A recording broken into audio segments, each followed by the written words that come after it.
अब हम लोग आगे चलते हैं, रिलीजियस लाइफ की बात करते हैं। ठीक है। देखो, धार्मिक जीवन में अगर हम लोग देखें तो दो तरीके से या दो टाइप के हम लोग अ, जो गॉड हैं उनको देख पाते हैं। दो प्रकार के भगवानों को वहां देख पाते हैं। एक वो जो प्रकृति से संबंधित थे और उनके प्रतीक भी कुछ पेड़ पौधे थे या पशु पक्षी थे, उनके प्रतीक वो थे। जैसे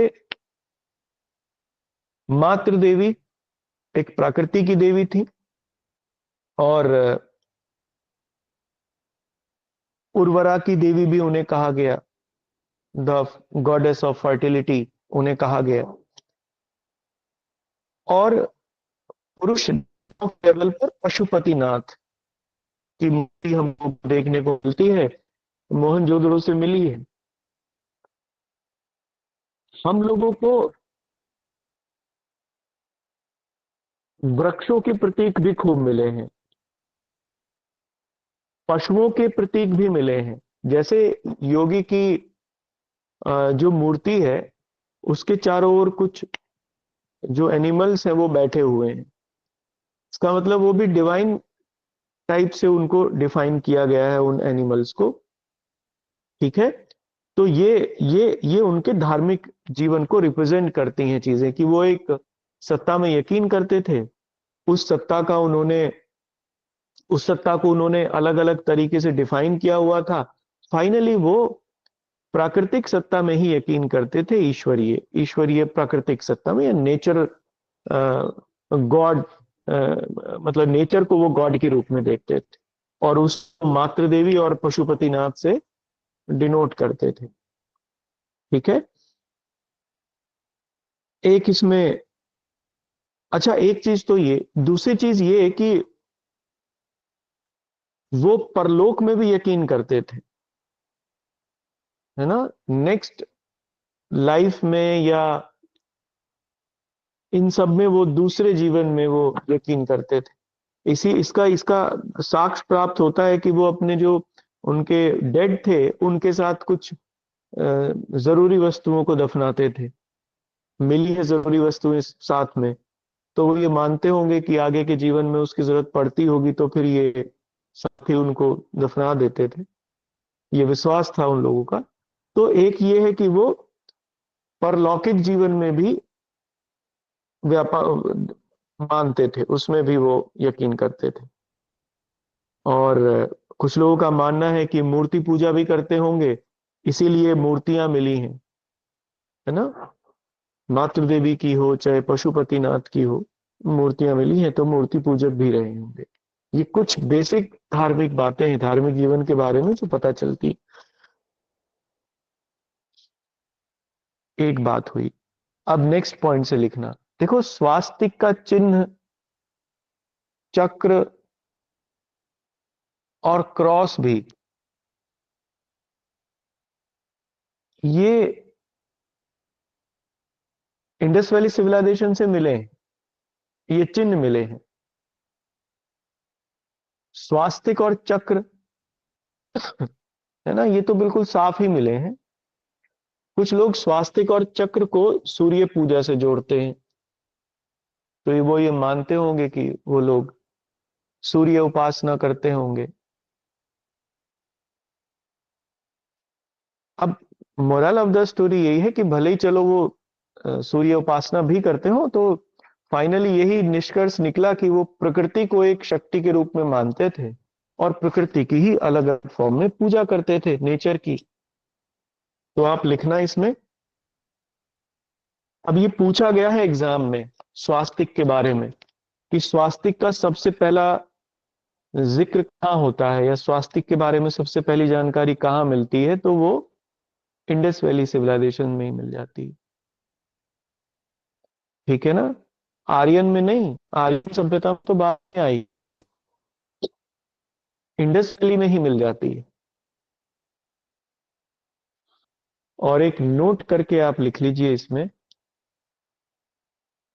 देखो, वो परलोक में भी यकीन करते थे। वो इस लोक में तो यकीन करते ही थे। भाई मान लो अगर प्रकृति की पूजा कर रहे हैं तो इसका मतलब ये है कि वो इस संसार में यकीन करने वाले लोग हैं। प्रकृति तो इस संसार की ही देन है। तो इस लोक में तो वो यकीन करते ही थे, इन दिस वर्ल्ड। वो नेक्स्ट वर्ल्ड में भी यकीन करते थे। और ये पता चलता है उनके समाधान रीतियों से, जिस तरीके से वो अपने डेड्स को के साथ खाने पीने के सामान और कुछ चीजें भेजते थे, दफनाते थे, तो वो मानते होंगे ऐसा। तो लिखना, अब नेक्स्ट लिखना इसमें आर्थिक जीवन, इकोनॉमिक लाइफ। इकोनॉमिक लाइफ, यहां से मेंस का क्वेश्चन आना है। ये जो हम लोग लिख रहे हैं प्रिलिमिनरी तो आना ही है यहां से, लेकिन यहां से मेंस का क्वेश्चन भी यहीं से आना है। इसी सब में से बनेगा। तो यहाँ प्री प्लस मेंस दोनों ही है। आप लिख लेना इसे। देखो, आर्थिक जीवन देखते हैं, इकोनॉमिक लाइफ।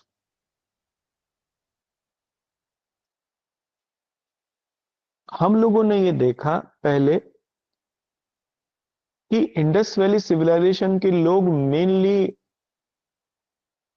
बिजनेस क्लास के लोग थे या व्यापार करते थे। अब व्यापार भी दो चीजों का मेनली था। एक, जो कृषि अधिशेष था, है ना, एग्रीकल्चर सरप्लस जो चीजें होती हैं, क्योंकि हमें कृषि कर्म के बारे में खूब पता चलता है, बहुत सारी फसलों के अवशेष भी मिले हैं। तो एक बात तो ये कि जो भी एग्रीकल्चर सरप्लस था उसका ट्रेड करते थे। दूसरा ये कि इंडस्ट्री भी यहाँ थी, उद्योग भी थे, चाहे वो बर्तन बनाने का हो, चाहे वो आ, स्टेटाइट के मन के, सेल खड़ी वगैरह के मन के वो बनाने का हो, जिनका उपयोग वो लेन देन में करते थे। स्टेटाइट के पका के उसको वो बनाते थे, गोटियां टाइप की, और उनको फिर लेने देने में यूज करते थे। या फिर ज्वेलरी हो, है ना, ये सब वहां पर इंडस्ट्री देखने को मिलती है। हाथी दांत, सीपी से बने हुए सामान, ये सब मिलते हैं। तो इनको बनाने के लिए जगहें होंगी, उद्योग होंगे। तो दोनों ही चीजें मिलती हैं हम लोगों को। एक और जो इंपॉर्टेंट बात मिलती है वो ये कि खेती बड़े लेवल पर होती होगी, पशुपालन भी बड़े लेवल पर होता होगा। जैसे लोथल से ही आ, आ, लोथल से नहीं, सुरकोतड़ा से लोहे के घोड़े के अस्थि पंजर मिले हैं, है ना। और आ, मोहनजोदड़ो से घोड़े का दांत वगैरह का मिला है साक्ष्य। शायद लोथल से मिला है घोड़े का दांत, और मोहनजोदड़ो से घोड़े की वो मिली है मूर्ति। नहीं, मूर्ति मिली है लोथल से, मोहनजोदड़ो से दांत मिला है। हाँ, ये है। आवाज अब क्लियर आ रही है मेरी? क्लियर होगी? तो इसका मतलब ये था कि व्यापार भी और कृषि भी दोनों बड़े लेवल पर होते होंगे। तकनीकी और शिल्प के लेवल पर भी, क्राफ्टिंग कह लो या टेक्नोलॉजी उसे कह लो, उसके लेवल पर भी वो लोग एडवांस थे। क्यों एडवांस थे? कांसा बनाना, ये कांसा सभ्यता थी, ब्रॉन्ज सिविलाइजेशन थी, कांसे की बनी सभ्यता थी। अब कांसा तांबे और टिन को मिलाकर बनता था। तो इसका मतलब वो बड़े अच्छे से मेटलर्जी को जानते होंगे, तभी तांबा कांसा बनाना सीखे, तांबे में कुछ चीजें मिलाकर। और दूर दूर वाले क्षेत्रों से तांबा, सोना, चांदी, ये सब वो लेकर भी आते थे। इसका मतलब इसका भी ट्रेड होता होगा। जैसे राजस्थान में खेतड़ी सबसे पुरानी खान है तांबे की दुनिया की, तो खेतड़ी से ये तांबा इकट्ठा करते थे। और सोना कोलार से मंगाते थे। अफगानिस्तान से भी सोना आता था। कोलार माने दक्षिण में, साउथ में। सबसे पुरानी खान है ये, सोने की। तो बहुत सारी चीजें मतलब बाहर के क्षेत्रों से ही मंगवाते थे, तो इसका मतलब व्यापार उनका, ट्रेड उनका बड़े लेवल पर था। इकोनॉमिक एक्टिविटीज, इसका मतलब हम लोग ये कह सकते हैं कि वो मैच्योर लेवल पर थी, परिपक्व स्तर पर थी। तो आप लिख, ठीक है ना। अब अगले पॉइंट से लिखना। देखो बहुत सारे पशुओं की भी मूर्तियां मिली हैं, इसका मतलब पशुपालन भी बड़े लेवल पर होता होगा। हाथी के साक्ष्य भी मिले हैं, शायद लोथल से हाथी का कपाल मिला है, कपाल खंड मिला है, सर का टुकड़ा। ये तय होता है, लोथल गुजरात में है, ये तय होता है गुजरात के निवासी हाथी भी पालते होंगे। ठीक है ना। घोड़े के साक्ष्य भी मिले हैं, हालांकि ये नहीं पता कि घोड़े को पालतू बनाया गया था या नहीं। कुत्तों के तो बड़े लेवल पर मिले हैं, कुत्तों के तो समाधियों के साथ भी मिले हैं, दफनाया गया है। तो इसका मतलब ये हुआ कि पशुपालन भी बड़े लेवल पर होता होगा। कुछ लोग अपना उनसे कृषि कर्म करते होंगे, कुछ लोग उनको खाते पीते भी होंगे, क्योंकि मांसाहारी भी थे। ठीक है ना। यह माना जाता है कि यह माना जाता है कि चावल का उपयोग सर्वप्रथम चावल का उपयोग सर्वप्रथम सिंधु घाटी सभ्यता के लोगों ने किया। सिंधु घाटी सभ्यता के लोगों ने किया, है ना। अब वो बात अलग है कि चावल पहले से ही था, और अ, लहुरा देव से शायद कृषि के साक्ष्य मिलते हैं, लहुरा देव से, सबसे पुराने एग्रीकल्चर के।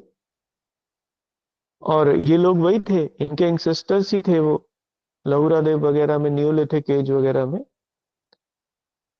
हालांकि बड़े लेवल पर जो चावल के साक्ष्य मिलते हैं सिंधु घाटी से ही मिलते हैं, और वो भी लोथल से। तो अब इसमें एक नोट और लिखना। ये भी माना गया कि कपास का सबसे पहले उत्पादन सिंधु घाटी सभ्यता के लोगों ने ही किया। सिंधु घाटी सभ्यता के लोग कपास को सिंडोन कहते थे, सिंडोन, क्योंकि ये इंडस रिवर के आसपास होती थी, इसीलिए इंडस रिवर का नाम सिंधु भी पड़ा, सिंडोन से सिंधु पड़ा, सिंधु नदी उसको इसीलिए कहा गया, और इसीलिए इसका नाम सिंधु घाटी सभ्यता भी पड़ा। तो सिंधु घाटी सभ्यता का मतलब कपास से संबंधित है, सिंडोन से संबंधित है, और उस जमाने में कपास को सिंडोन ही कहते थे।